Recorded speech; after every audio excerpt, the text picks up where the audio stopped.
Welcome to Decoding the Big Book, a special limited series of the Sober Friends podcast.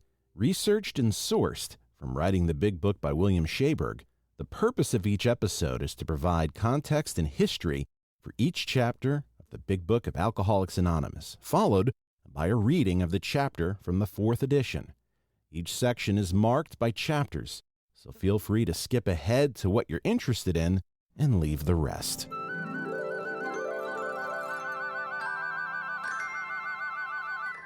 Chapter 7 of the Big Book, Working with Others, was actually written before the steps were formulated, even though it is prefaced as being about Step 12. Bill had been helping other alcoholics for almost 4 years at this point, with his relationship with Towns Hospital providing him with an almost unlimited stream of prospects. This chapter was easier to write than the one on agnostics or even Bill's own story due to his prior experience working with other alcoholics. Bill's early work had helped both the New York and Akron groups find common ground on two foundational principles for Alcoholics Anonymous: that the message of recovery is best delivered from one alcoholic speaking directly to another, and that reaching out to help another person is the single most effective way to ensure your own continued sobriety. These ideas were based on Bill's own experience and confirmed by almost every other early member since then. Bill's faith in this progress was established in May 1935 when he traveled to Ohio with a team of investors in a proxy fight over National Rubber Machinery, a small Akron tool company. It was Bill's first real work since leaving Towns Hospital the previous December, and he wanted desperately to succeed. Should the takeover be successful, Bill was promised the presidency of the company. It soon became clear there were not enough proxy votes for the takeover to be successful, and his partners left Bill behind to fight on alone. Stranded, he was left with just a few dollars in his pocket. Faced with this business failure and only 5 months sober, Bill felt his recovery was on shaky ground. Alone now in the hotel, I paced up and down the lobby. There was a bar at one end, a church directory at the other. I would look into the bar where, it being Saturday afternoon, the local boys and girls were beginning to get an edge on. Then I would wander out and look absently at the church directory listing the services to be held the next day. Into the bar I finally wander with a vague idea that I'd buy a bottle of ginger ale. Maybe I could scrape up an interesting acquaintance. Suddenly I got scared to death. I realized this was the beginning of the usual rationalization which led me to the first drink. Still walking back and forth between bar and church directory, my panic increased. The pull of the bar became terrific. I was really tempted this time, but still I could think straight. What should I do? Then I suddenly realized how much helping other alcoholics had helped me, even though none had gotten well themselves. I'd have to find an alcoholic in Akron and find him quick. It was not only Bill Wilson's sobriety on the line, but all of AA's.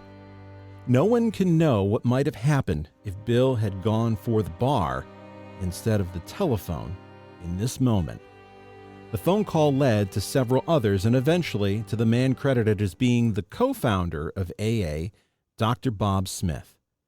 This experience solidified Bill's opinion that, where all else fails, working with another alcoholic was the key to sobriety.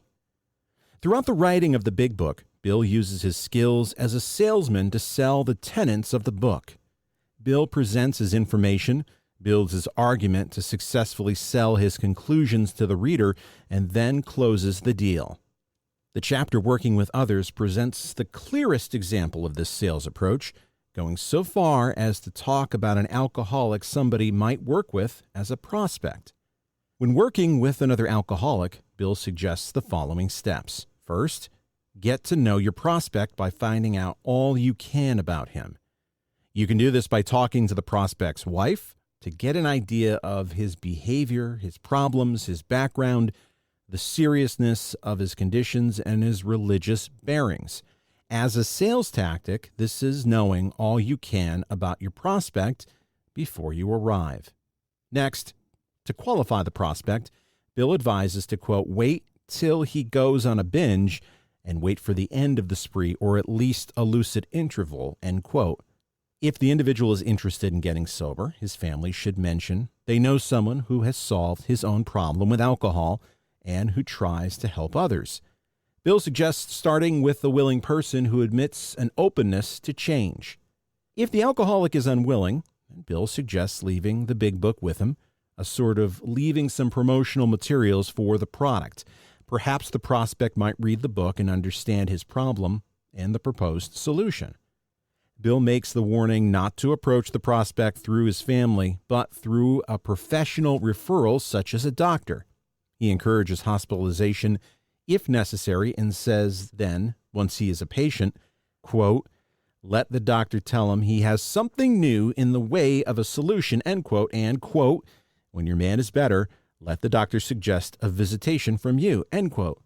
Doctors today would be well aware of AA, but consider that Bill was writing this in 1938, when there were only a handful of AA groups in the United States and the name Alcoholics Anonymous had not even been finalized. Bill was considering the Bill W. movement as the title for this group at this point. Bill is casually assuming that he'd have a working relationship with at least Towns Hospital and Dr. Silkworth. The heart of this chapter is a step-by-step guide on how to approach and sell the new man on sobriety. The first meeting with the new man is important because if it fails, there is no further contact. Bill's approach takes Dr. Silkworth's feedback to heart. Stop being a religious zealot at first and talk about your own path to recovery. Bill suggests gaining the drinker's confidence by having a general conversation and then turn the talk over to how you drink, your experiences, and label yourself an alcoholic. Give the prospect how you struggled and what made you stop. With the groundwork laid, Bill states that now is the time to explain, quote, the mental twist that leads to the first drink, end quote, as the root cause. Bill says, quote, if he is an alcoholic, he will understand you at once, end quote. Bill cautions labeling the new man an alcoholic. He should draw his own conclusions. If the prospect thinks he can still control his drinking, let him know he might be able to if he is not truly an alcoholic. But if the man is severely afflicted, there is little chance to recover alone. Bill's ideal outcome is capturing the prospect's attention so completely that he begins to ask you for more information. If your prospect does not, then Bill suggests, quote, proceeding with the rest of your story, end quote. At this point, Bill suggests introducing the idea of God and doing so head-on, regardless of the man's belief. Bill stresses sharing the idea of a power greater than you and not theological terms to the agnostic. He encourages telling the new man that they have a higher power of their conception. If the new man does not belong to a religious denomination, Bill suggests caution here too. The prospect may know more about God than you do. Bill then segues into the program of action and suggests being specific. Bill says it's time to tell the new man, quote, how you made a self-appraisal, how you straighten out your past, and why you are now endeavoring to be helpful to him, end quote. Bill cautions that the new man might balk at this idea. Bill writes, quote, your candidate may give reasons why he need not follow all your program, end quote. Bill recommends telling the new man you once felt that way, but doubt you'd make progress without the action recommended. At the very least, Bill writes, quote, maybe you have disturbed him about the question of alcohol. That is all to the good. The more hopeless he feels, the better. He is more likely to follow your suggestions, end quote. Bill mentions, quote, you'll be most successful with alcoholics if you do not exhibit any passion for crusade or reform, end quote. For today's audience, that term may seem like talking too much about God, but in 1938, it meant something totally different. It would have clearly been understood to the reader at the time as a reference to the temperance and prohibition movements that dominated society the previous 70 years. At the time Bill was writing the big book, prohibition had ended 5 years prior. This is a path that Bill Wilson said would never work with a prospect and should be avoided. The best and most proven way to present your position is to tell your story in terms of what has worked for you. Bill encourages the reader not to be discouraged if this plan does not work with the prospect immediately. If the prospect is only interested in someone cleaning up his messes, drop him until he's serious. If the prospect does not respond to your message, drop him too and move on to another alcoholic and try again. Bill states it's a waste of time and poor strategy to keep chasing someone who can't or won't work with you. Bill has more caution for the reader. He says that if the man is ready, there are still other pitfalls. Bill says that the new man may need help getting a job, may need financial assistance, and even a home. Bill stresses discretion here based on his own personal experience. It may mean the loss of many nights' sleep, great interference with your pleasures, interruptions to your business. It may mean sharing your money and your home, counseling frantic wives and relatives, innumerable trips to police courts, sanitariums, hospitals, jails, and asylums. Your telephone may jangle at any time of the day or night. Your wife will sometimes say she is neglected. A drunk may smash the furniture in your home or burn a mattress. You may have to fight with him if he is violent. Sometimes you will have to call a doctor and administer sedatives under his direction.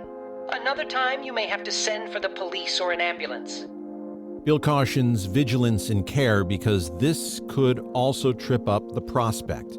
Bill says that people do not stop drinking so long as they place their dependence on people rather than God, and your help may cause you to be the one the prospect is dependent upon. Bill talks about how domestic issues almost always plague the newcomer, and they are the price the prospect pays for his years of family neglect. Though arguments are understandable, they have to be avoided. Instead, the new man must, quote, concentrate on his own spiritual demonstration, end quote. And with any luck, his family will see the changes. But if this does not happen, the new man in recovery has to understand that his recovery is not based on people. It's based on a relationship with God. Concluding the chapter, Bill shifts gears off the new man and the right way of delivering the message of sobriety and talks about how the new member of AA who is carrying the message can do all of the wonderful things he is now free to do because he himself has had a spiritual awakening.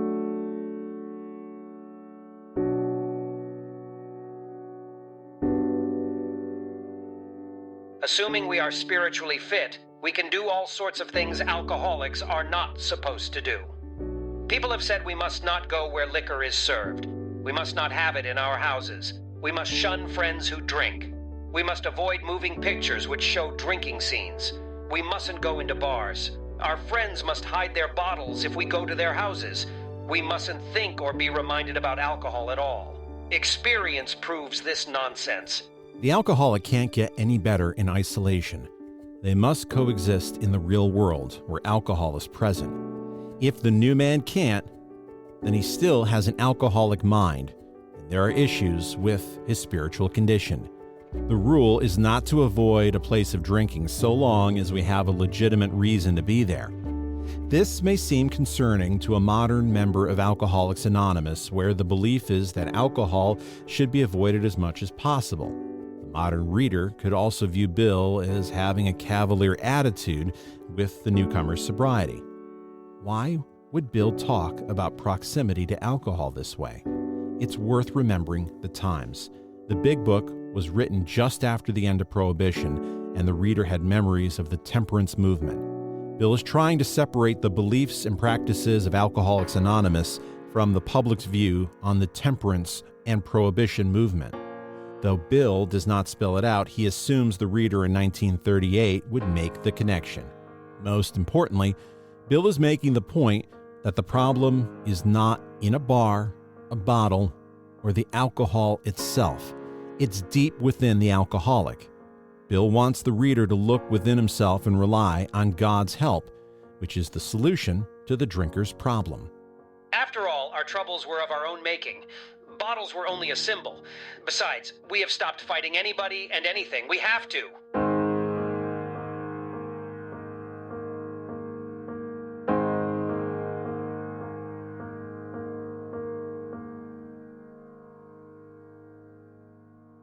Chapter 7, working with others. Practical experience shows that nothing will so much ensure immunity from drinking as intensive work with other alcoholics. It works when other activities fail. This is our 12th suggestion.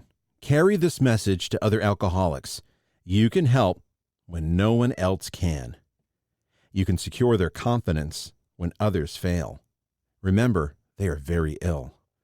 Life will take on new meaning. To watch people recover, to see them help others, to watch loneliness vanish, to see a fellowship grow up about you, to have a host of friends. This is an experience you must not miss.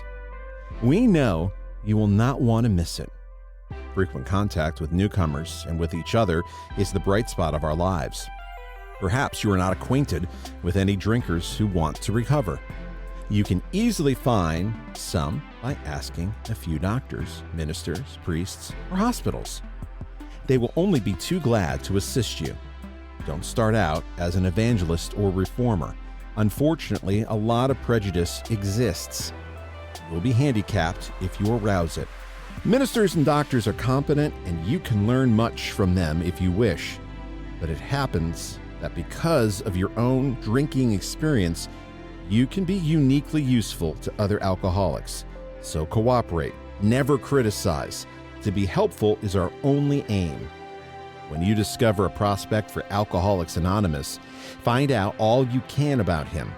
If he does not want to stop drinking, don't waste time trying to persuade him. You may spoil a later opportunity. This advice is given for his family also. They should be patient, realizing they are dealing with a sick person. If there is any indication that he wants to stop, have a good talk with the person most interested in him, usually his wife. Get an idea of his behavior, his problems, his background, the seriousness of his condition, and his religious leanings. You need this information to put yourself in his place, to see how you would like him to approach you if the tables were turned. Sometimes it is wise to wait till he goes on a binge. The family may object to this, but unless he is in a dangerous physical condition, it is better to risk it. Don't deal with him if he is very drunk unless he is ugly and the family needs your help. Wait for the end of the spree, or at least for a lucid interval. Then let his family or a friend ask him if he wants to quit for good and if he would go to any extreme to do so. If he says yes, then his attention should be drawn to you as a person who has recovered. You should be described to him as one of a fellowship who, as part of their own recovery, try to help others and who will be glad to talk to him if he cares to see you. If he does not want to see you, never force yourself upon him. Neither should the family hysterically plead with him to do anything, nor should they tell him much about you. They should wait for the end of his next drinking bout. You might place this book where he can see it in the interval. Here, no specific rule can be given. The family must decide these things, but urge them not to be over-anxious, for that might spoil matters. Usually the family should not try to tell your story. When possible, avoid meeting a man through his family. Approach through a doctor or an institution is a better bet. If your man needs hospitalization, he should have it, but not forcibly unless he is violent. Let the doctor, if he will, tell him he has something in the way of a solution. When your man is better, the doctor might suggest a visit from you. Though you have talked with the family, leave them out of the first discussion. Under these conditions, your prospect will see he is under no pressure.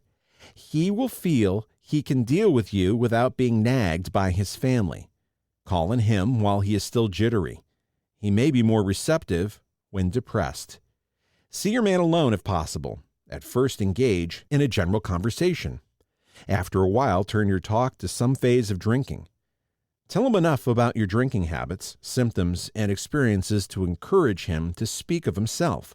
If he wishes to talk, let him do so. You will thus get a better idea of how you ought to proceed. If he is not communicative, give him a sketch of your drinking career up to the time you quit, but say nothing for the moment of how that was accomplished. If he is in a serious mood, dwell on the troubles liquor has caused you, being careful not to moralize or lecture. If his mood is light, tell him humorous stories of your escapades. Get him to tell some of his. When he sees you know all about the drinking game, commence to describe yourself as an alcoholic. Tell him how baffled you were, how you finally learned that you were sick. Give him an account of the struggles you made to stop. Show him the mental twist which leads to the first drink of a spree. We suggest you do this, as we have done it in the chapter on alcoholism. If he is an alcoholic, he will understand you at once. He will match your mental inconsistencies with some of his own. If you are satisfied he is a real alcoholic, begin to dwell on the hopelessness feature of the malady. Show him from your own experience how the queer mental condition surrounded that first drink prevents normal functioning of the willpower. Don't at this stage refer to this book unless he has seen it and wishes to discuss it. And be careful not to brand him as an alcoholic. Let him draw his own conclusions. If he sticks to the idea that he can still control his drinking, tell him that possibly he can, if he is not too alcoholic. But insist that if he is severely afflicted, there may be little chance he can recover by himself. Continue to speak of alcoholism as an illness, a fatal malady. Talk about the conditions of body and mind which accompany it. Keep his attention focused mainly on your personal experience. Explain that many are doomed who never realize their predicament. Doctors are rightly loath to tell alcoholic patients the whole story unless it will serve some good purpose. But you may talk to him about the hopelessness of alcoholism because you offer a solution. You will soon have your friend admitting he has many, if not all, of the traits of the alcoholic. If his doctor is willing to tell him that he is alcoholic, so much the better.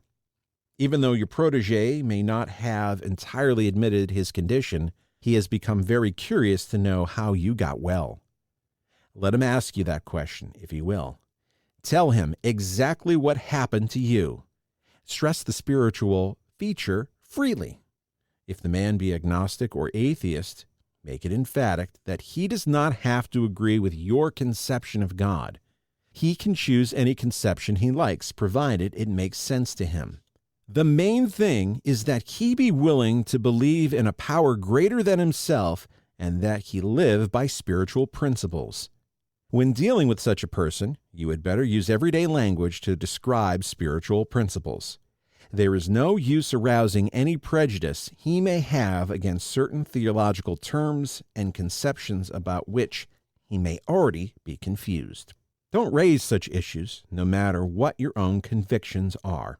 Your prospect may belong to a religious denomination.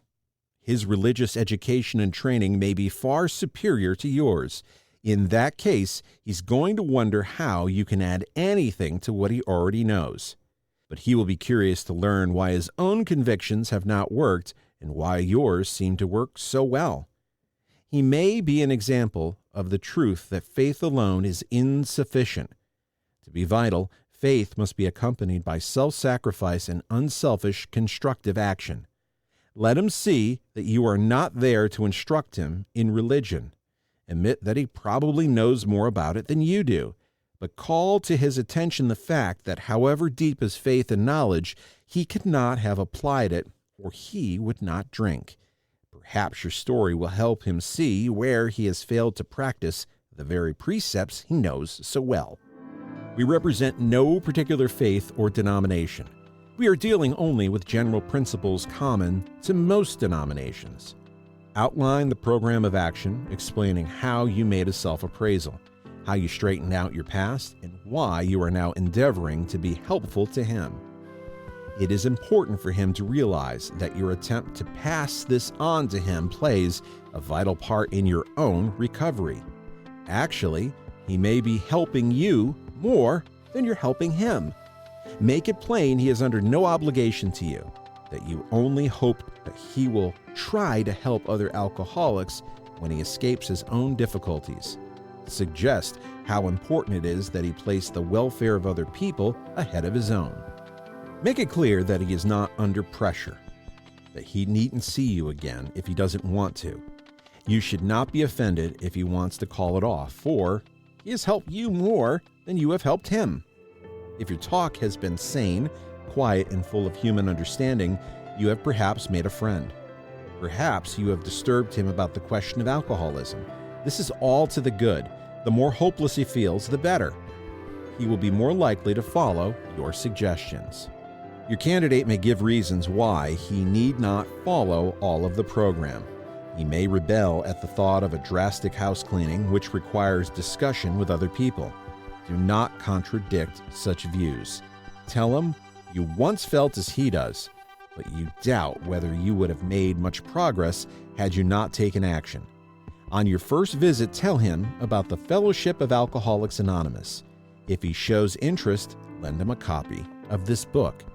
Unless your friend wants to talk further about himself, you do not wear out your welcome. Give him a chance to think it over. If you do stay, let him steer the conversation in any direction he likes. Sometimes a new man is anxious to proceed at once, and you may be tempted to let him do so. This is sometimes a mistake. If he has troubles later, he is likely to say, "You rushed him." You will be most successful with alcoholics if you do not exhibit any passion or crusade or reform. Never talk down to an alcoholic from any moral or spiritual hilltop. Simply lay out the kit of spiritual tools for his inspection. Show him how they worked for you. Offer him friendship and fellowship. Tell him that if he wants to get well, you will do anything to help. If he is not interested in your solution, if he expects you to act only as a banker for his financial difficulties or a nurse for his sprees, you may have to drop him until he changes his mind. This he may do after he gets hurt some more. If he is sincerely interested and wants to see you again, ask him to read this book in the interval. After doing that, he may decide for himself whether he wants to go on. He should not be pushed or prodded by you, his wife, or his friends. If he is to find God, the desire must come from within. If he thinks he can do the job in some other way or prefers some other spiritual approach, encourage him to follow his own conscience.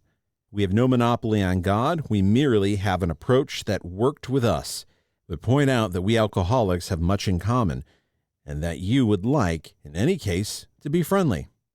Let it go at that. Do not be discouraged if your prospect does not respond at once. Search out another alcoholic and try again. You are sure to find someone desperate enough to accept with eagerness what you offer. We find it a waste of time to keep chasing a man who cannot or will not work with you. If you leave such a person alone, he may soon become convinced that he cannot recover by himself. To spend too much time on any one situation is to deny some other alcoholic an opportunity to live and be happy. One of our fellowship failed entirely with his first half-dozen prospects. He often says that if he had continued to work on them, he might have deprived many others, who have since recovered, of their chance. Suppose you are now making your second visit to a man. He has read this volume and says he is prepared to go through with the 12 steps of the program of recovery. Having had the experience himself, you can give him much practical advice. Let him know that you are available if he wishes to make a decision and tell his story, but do not insist upon it if he prefers to consult someone else. He may be broke and homeless. If he is, you might try to help him about getting a job or give him a little financial assistance. But you should not deprive your family or creditors of money they should have. Perhaps you will want to take the man into your home for a few days, but be sure you use discretion. Be certain he will be welcomed by your family, and that he is not trying to impose upon you for money, connections, or shelter. Permit that, and you will only harm him. You will be making it possible for him to be insincere. You may be aiding in his destruction rather than his recovery. Never avoid these responsibilities, but be sure you're doing the right thing if you assume them. Helping others is the foundation stone of your recovery. A kindly act once in a while isn't enough. You have to act the Good Samaritan every day, if need be. It may mean the loss of many nights' sleep, great interference with your pleasures, interruptions to your business. It may mean sharing your money and your home, counseling frantic wives and relatives, innumerable trips to police courts, sanitariums, hospitals, jails, and asylums. Your telephone may jangle at any time of the day or night. Your wife may sometimes say she is neglected. A drunk may smash the furniture in your home or burn a mattress. You may have to fight with him if he is violent. Sometimes you will have to call a doctor and administer sedatives under his direction.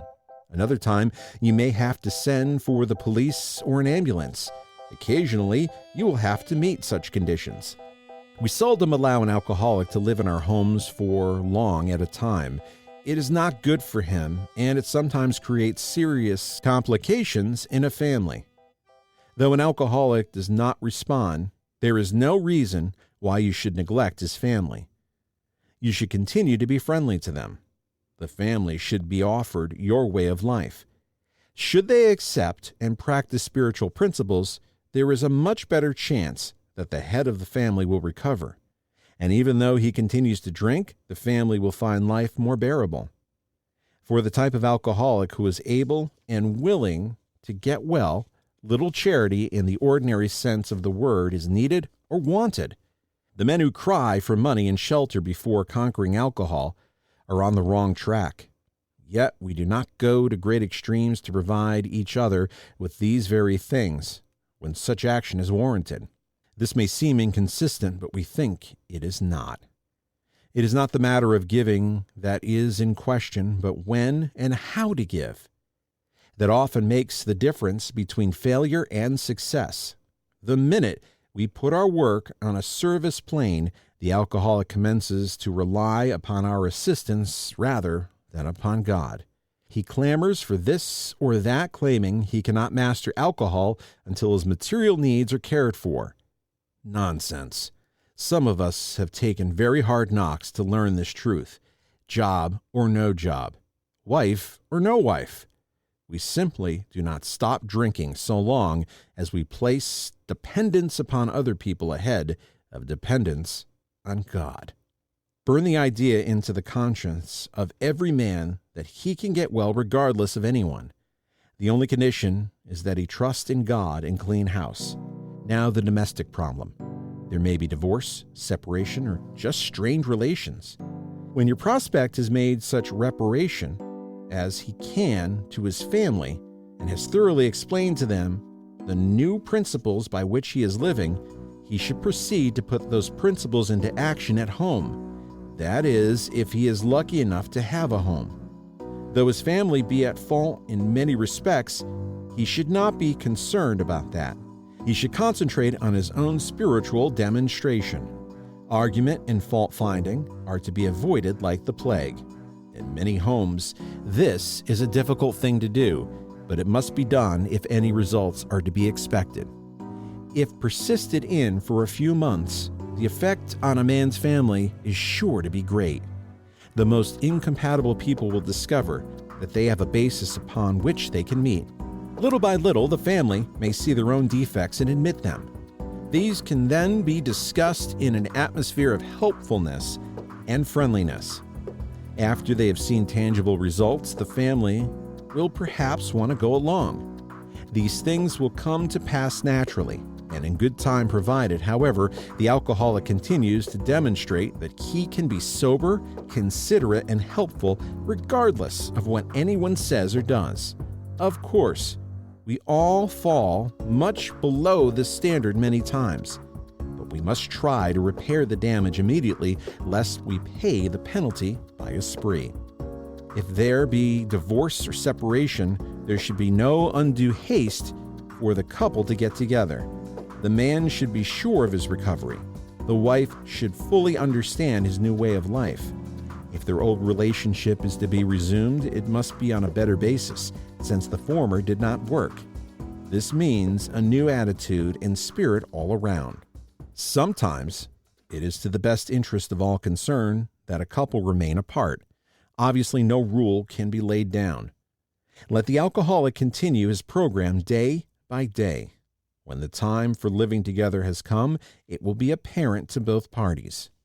Let no alcoholic say he cannot recover unless he has his family back. This just isn't so. In some cases, the wife will never come back for one reason or another. Remind the prospect that his recovery is not dependent upon people. It is dependent upon the relationship with God. We have seen men get well whose families have not returned at all. We have seen others slip when the family came back too soon. Both you and the new man must walk day by day in the path of spiritual progress. If you persist, remarkable things will happen. When we look back, we realize that the things which came to us when we put ourselves in God's hands were better than anything we could have planned. Follow the dictates of a higher power, and you will presently live in a new and wonderful world, no matter what your present circumstances. When working with a man and his family, you should take care not to participate in their quarrels. You may spoil your chance of being helpful if you do. But urge upon a man's family that he has been a very sick person and should be treated accordingly. You should warn against arousing resentment or jealousy. You should point out that his defects of character are not going to disappear overnight. Show them that he has entered upon a period of growth. Ask them to remember, when they are impatient, the blessed fact of his sobriety. If you have been successful in solving your own domestic problems, tell the newcomer's family how that was accomplished. In this way, you can set them on the right track without becoming critical of them. The story of how you and your wife settled your difficulties is worth any amount of criticism. Assuming we are spiritually fit, we can do all sorts of things alcoholics are not supposed to do. People have said we must not go near where liquor is served. We must not have it in our homes. We must shun friends who drink. We must avoid moving pictures which show drinking scenes. We must not go into bars. Our friends must hide their bottles if we go to their houses. We mustn't think or be reminded about alcohol in any way. Our experience shows that this is not necessarily so. We meet these conditions every day. An alcoholic who cannot meet them still has an alcoholic mind. There is something the matter with his spiritual status.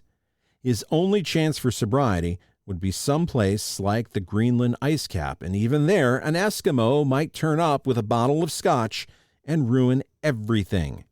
Ask any woman who has sent her husband to different places on the theory he would escape the alcohol problem.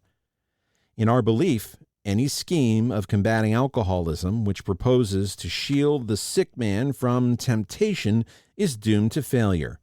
If the alcoholic tries to shield himself, he may succeed for a time, but he usually winds up with a bigger explosion than ever.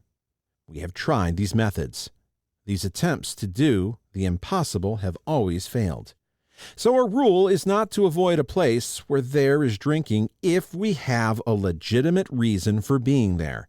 That includes bars, nightclubs, dances, receptions, weddings, and even plain old whoopee parties.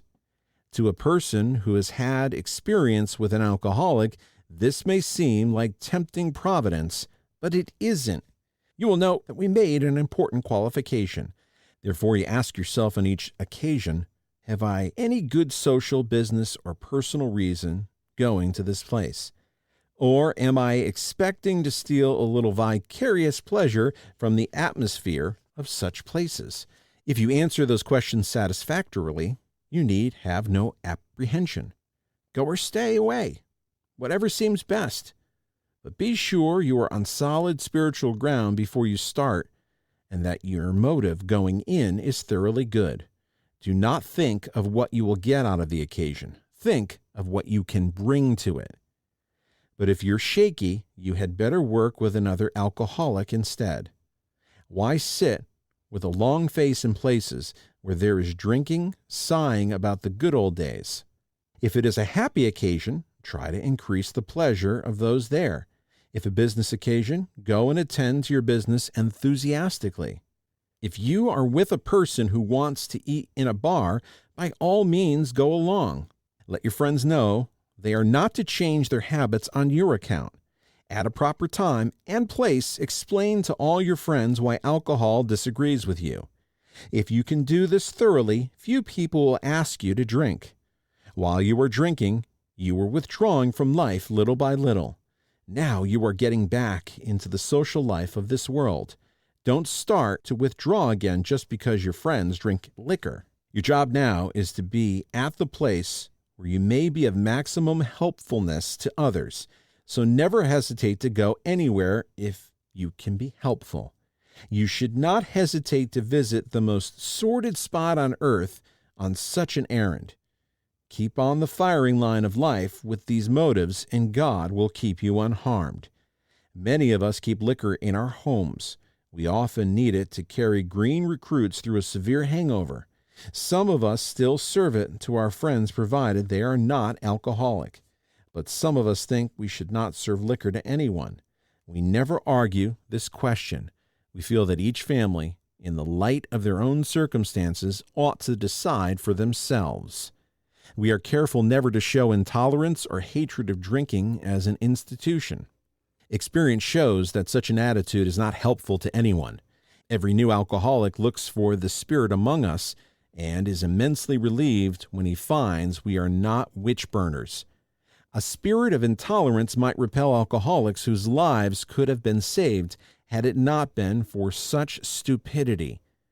We would not even do the cause of temperate drinking any good, for not one drinker in 1,000 likes to be told anything about alcohol by one who hates it. Someday we hope Alcoholics Anonymous will help the public to better realization of the gravity of the alcoholic problem, but we shall be of little use if our attitude is one of bitterness or hostility. Drinkers will not stand for it. After all, our problems were of our own making. Bottles were only a symbol. Besides, we have stopped fighting anybody or anything. We have to.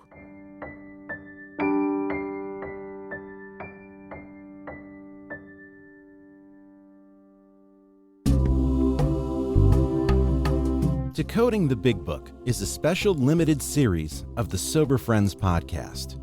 It's produced, engineered, written, and narrated by me, Pat J. Source material for Decoding the Big Book is from Writing the Big Book by William Shaber. We'll include a link to this highly recommended book in the show notes. Additional sourcing comes from William Shaber's YouTube channel and the Joe and Charlie Big Book study groups.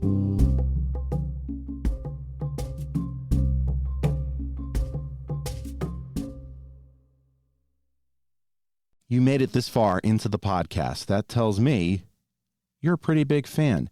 If you like what we do and you find value in the podcast, consider a donation at buymeacoffee.com/soberfriendspod. Your donation keeps us on the air to help out the new guy and helps us defray some of our costs.